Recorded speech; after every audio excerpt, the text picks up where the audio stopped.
liberating, first of all, to be able to play the song in front of people who braved Friday traffic to be here. So maraming salamat po. I was very nervous, but I'm sincerely so happy to be performing my own song. Yeah, what was it like? Kasi whenever Joyce would perform before, she'd always text me, parts, hindi ko kaya, ayoko na. Today, she didn't. It seemed like you were a lot more confident and you were comfortable that this is something that you really wanted to do. Because if I make a mistake, nobody will know. It's my original song. That is the perk of writing your own song. When you make a mistake, people will just be like, wow, it's so artistic.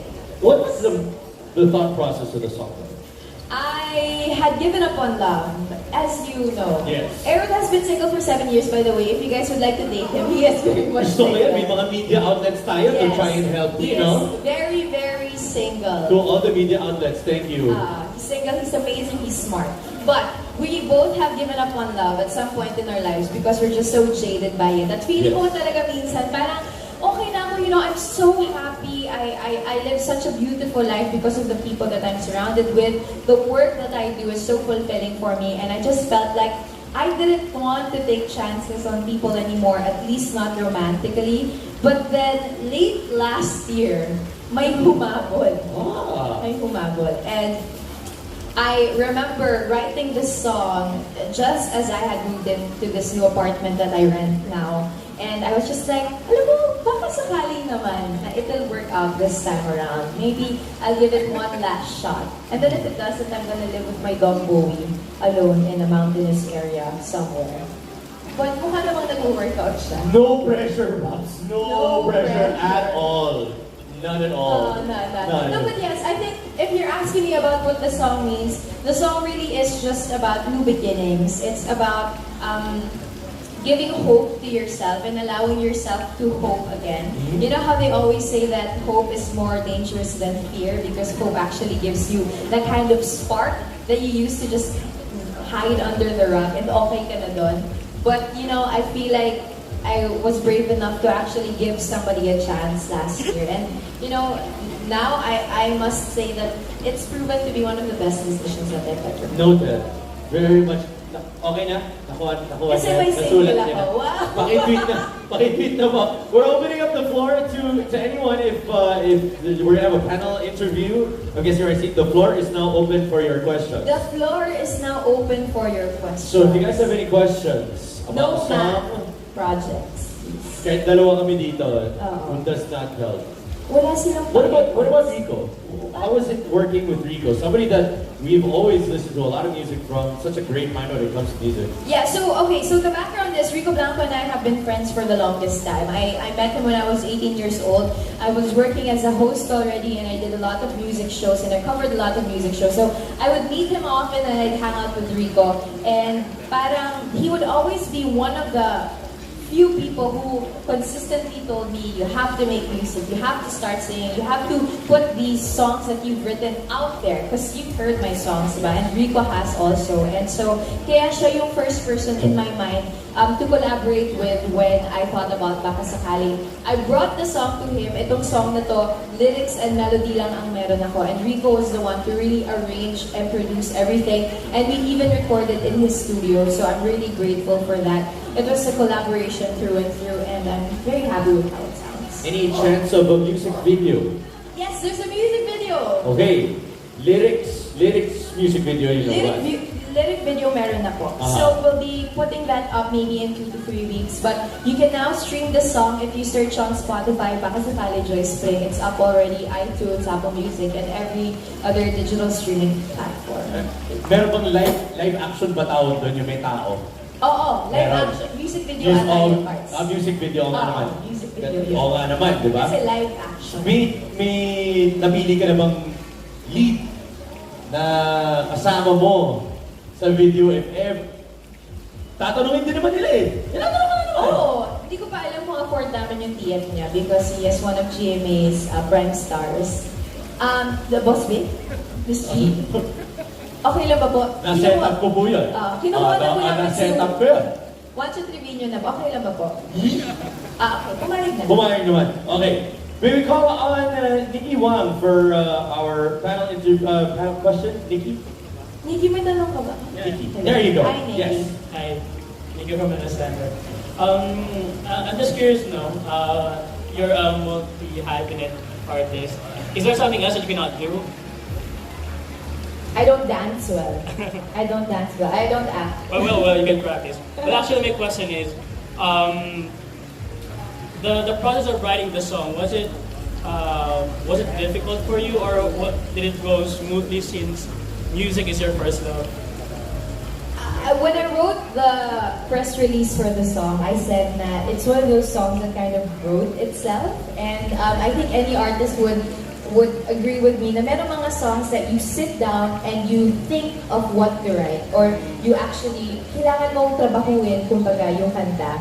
But this is one of those songs that I sat down because I already had a melody, arranging everything and figuring out if I had a theme in mind. And I realized that when I wrote this song, Juancho kasi had a post on his Instagram that said, lagi ko na siyang nasa tabi ko ngayon, sa TV, sabi niya.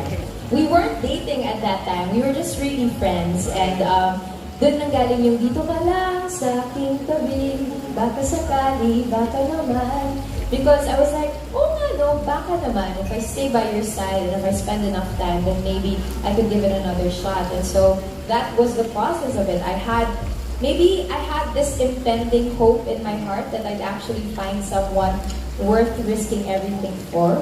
And then it just so happened that the timing was right and I was actually there. So is it safe to say that Juancho is one of the inspirations of the song? It is safe to say that Juancho is the main beneficiary of this song. Yes, he's one of the major inspirations. But you know, as I mentioned, I think it's also hope in the sense that I lost hope not just for romantic love, I lost hope for making music because I was like, I was too busy. As you mentioned, I do so many things and I'm still a frustrated dancer. That's still one thing that I feel like I could pursue. I'm hosting and I'm doing so many great opportunities that are given to me by GMA. So parang sabi ko, okay na, huwag na natin gawin yun. But then I had this thought na maybe I could give it another shot. Baka naman, baka mag-work out siya.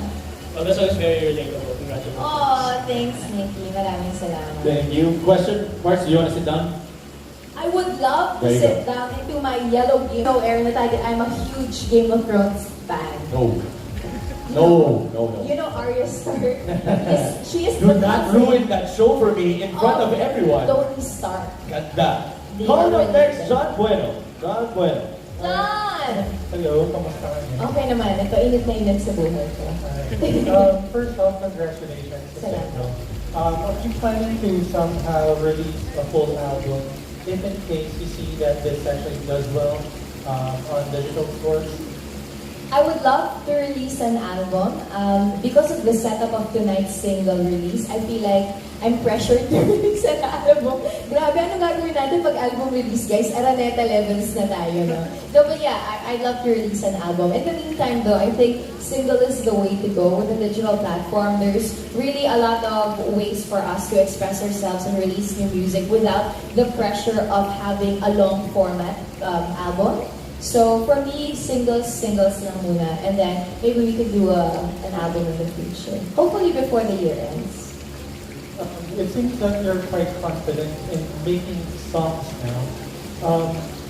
Do you think your way or the process you actually do things is with love rather than with hurting yourself? Oh, sorry again. I mean, if we actually make songs when they get hurt, right? And then you're making songs when you're in love. Is that your process per se?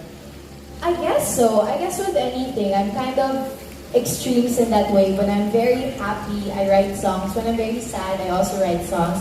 I actually have a lot of sad songs that I've written, but I haven't released them precisely because I feel like they're such personal experiences for me. And once I release them to other people, it's open for scrutiny.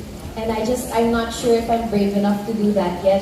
Kaya siguro mas madali sa akin sumulat ng kantang masaya at i-release sa mga tao. Hopeful song and release it to people because I feel like it's gonna be easier for me to stand by it in the future and be like, yeah, I wrote that when I'm in love or when I need hope or I give people chances. But when you say that I wrote this at a difficult time of my life, I'm going through a heartbreak, parang mas mahirap siyang panindigan, di ba? So I'm not yet brave enough and I actually admire the artists who are doing that, who are capable of being that vulnerable. Maybe someday. So marami ka ng bangko. Madami akong bangko. Madami akong sad songs and sad poetry. Oo, umuoo si Aaron. Madami talaga. If you look at my website, www.joycepring.com, I write a lot. So most of my poetry, most of my prose and essays, they're very sad. But I decided to release a hopeful song because I feel like lahat tayo kailangan natin ng konting jolt of excitement and hope in our lives right now. I feel like we need that sense of positivity and that sense of braveness, you know, being brave and courageous enough to actually try again. Whether it's in love, career, in your family, or in whatever relationship or undertaking that you have. So, Do you think this song is beneficial for you too? Because obviously you're blooming right now, and so is Juancho. is he blooming? Look Well, at him. he looks a lot thinner than when I last saw Oh, him. hey. Baka So- stress lang sa akin. But do you think the love actually helped? I think having anybody who supports you and takes care of you the way that Juancho does is beneficial. I feel like he is one of the most supportive people in my life right now. He's one of my best friends also, and he loves and takes care of my friends and my family the way that I love and take care of them. So it really helps. And I don't want to kind of limit it to just romantic love. Not just your partner. Feeling ko kung meron kang kaibigan, kapamilya mo, or meron kang katrabaho mo na katulad ni Juancho na talagang sinusuportahan ka at minamahal ka without asking for anything in return, you'll really bloom and you'll really grow as an individual. Congratulations. Thanks, John. Thank you, John. Appreciate it. Now we'll go to Kate at the house. Hi, Joy. Hi, Kate. Not many people know that you're a singer. Have you always been musically inclined, and what did you start singing? Oh, yes. Not a lot of people know that I sing, but most of my friends from grade school, high school, college know me as a singer. I started singing when I was around 4 because I grew up in church choir in Sunday school. Ako yung kumakanta dun sa harap. I also did choral. I would compete when I was in high school. So sa Kisaya ko that high school, and I studied in Catholic Science High School, and once with a nerdy school like Kisay, mahilig kami sa music. So meron kaming mga Battle of the Bands. I joined Himig Shensha, which is our choir group, and I would perform even as young as 13 years old. I had a band already, and I started singing when I was around 4. So it's my first love because I think one of my top ways to really express myself. So I love it. When it comes to your writing, do you have a special place for that? A magic hour? Alam mo, masarap magsulat pag inaantok ka na. Lahat ng mga kanta na nasusulat ko na maganda, or yung mga, sometimes I have a notebook by my bedside table, and if I have a lyric, you know that in-between state of you just about to fall asleep, and then you have that great idea, that's when I actually write things down. So I always have a notebook, or on my phone, I write it down on my notes. That's my magic hour, I guess, if you ask me. But anytime that I'm spending on my own, or anytime that I spend after watching something inspirational, whether it's a beautiful movie or a musical play or a gig, diba? Or halimbawa, if I'm hosting one of these things like a single launch or an album launch, or I host, of course, for Stand for Truth, our music segment, I get so inspired by these amazing artists who actually make music for a living. So, minsan yun yung magic hour ko. Right after trabaho, uwi, harap sa piano, sulat. Thank you and congratulations. Thanks, Kate. Appreciate it. And lastly, we go to Alan. Excuse me, Sir Alan. Hello po. Congratulations, Joyce. Alam mo, matagal-tagal na tayo magkakilala. You're a simple DJ before. Now, malayo-layo na yung nararating mo. Kaya congratulations. Nakaabot na ako sa Novaliches, excuse me. Kamusta naman? Kamusta naman? I just want to ask, kasi you're a good host. Tapos, now a singer. in your career, may mga gusto ko ba bang i-try? Tinatanong ko nga kanina, you wanna try acting on teleserye or a movie? May ganun bang plan din on your part? At the moment, wala pa namang plano. But as I mentioned earlier, I never say no to any opportunity. I always say that, you have to try something out first before you can actually say if it's for you or if it's not for you. But at the moment, I have to say though that I'm being given so many great opportunities as a host in GMA. I'm hosting for Unang Hirit, for Stanford Truth, for Kapuso Artist Bayan, and for The Clash that's coming up this year also for second season. So I have so much on my plate already, and my number one rule is to never spread myself too thinly. Kaya I'd like to focus on that. The only reason why I released this song is feeling ko saktong-sakto sa lahat ng ginagawa ko ngayon. Dahil sa Stanford Truth, di ba yung segment ko, lifestyle and music, so sakto. Or sa Unang Hirit, every morning naman ko na, so meron akong oras for the rest of the day. And for The Clash also, it's very musically inclined. Obviously, it's a talent show for singers. So parang naisip ko lang na sakto yung hosting ko with my singing this year. Kaya gusto ko muna doon mag-focus. But I never say no to anything until I try it out and I give it my best. So, Just want to ask also, this is just the beginning of your singing career, di ba? May mga ibang mga songs pa bang isulat ka na mga upcoming, parang ganun? At kung meron man, sino sa mga kapuso singers that you want to sing yung song mo na pa-compose? I actually have a lot of songs already kind of in the lineup. I think yung kailangan ko lang malaman is kung willing akong maparinig sa inyo yung mga heartbreak ko na sinulit ko ng mga panahon yun, or new stuff that I'm really willing to put out there. But I would love to work with some of the Clashers that I worked with when I hosted for the Clash. Sila Golden, sila Garrett, sila Jong. Marami talaga sa kanila. I also love Lyra, I love songs, and sila Josh. I love singing with them and I love seeing them shine now in all of the shows that they do. I'd love to work with Christian Bautista and Julian San Jose. Ang daming talented singers talaga sa GMA, so I'd love to work with them.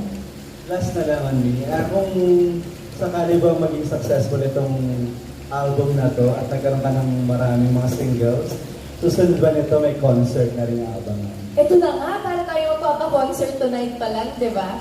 Oh, yes. Oo naman. Yan ang pangarap ko. Pangarap ko talagang bumaba sa taas, tapos mag-harness ako habang kumakanta, tapos nag-aerobatics ako. Pangarap ko mag-concert. Bata pa lang ako. So, that's one of my bucket lists. Hopefully, by next year, for my birthday, that's what we'll get to do. But in the meantime, I'm just all about, focusing on Baka Sakali and the other music that I'll be releasing for the rest of the year and to really just entertain and bring joy to people. Again, congratulations Thank and more you. power to you. Thank you so much to all of course, everyone that is here, especially from the entertainment press and bloggers who joined us this evening. Now, may we request Joyce to join the press for their individual interviews. Thank you so much for joining. We have a lot still going on, but it's your turn to go talk to them individually. Okay? Now? No, yeah, then you'll come back. Hey guys, you can stream it already. It's called Baka Yes. Sakali on Spotify, iTunes, and everywhere else in between. #JP Baka Sakali. Yes. Tag me at Joyce Pring. Thank you so much. Thank you so much. Everyone else, just relax. And then we'll get back to the rest of the festivities. Until then, it's just individual, don't hurt me, individual interviews for now. They will direct you to your individual, interviews. That's what